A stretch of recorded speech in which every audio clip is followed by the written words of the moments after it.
توشہ خانہ 2 کیس کے 2 اہم گواہوں کے بیانات میں اہم انکشافات سامنے آ گئے۔ پرائیویٹ اپریزر سہیب عباسی نے جیولری سیٹ کی قیمت کم لگانے کا اعتراف کیا ہے، جبکہ انعام اللہ شاہ نے پرائیویٹ اپریزر پر دباؤ ڈال کر جیولری سیٹ کی قدر کم کرنے کا انکشاف کیا۔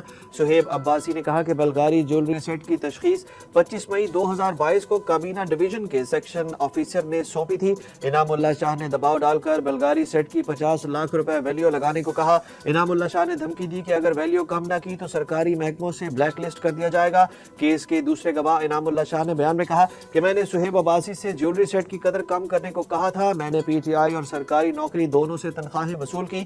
انعام اللہ شاہ کے مطابق بشرا بی بی کی ناراضی پر نوکری سے برطرف کیا گیا۔ بشرا بی بی کو شک تھا کہ جہانگیر ترین کے ساتھ میرے بھائی کے تعلقات ہیں۔ نیب حکام کا کہنا ہے کہ بلغاری جیولری سیٹ کی اصل قیمت 7.5 کروڑ روپے تھی۔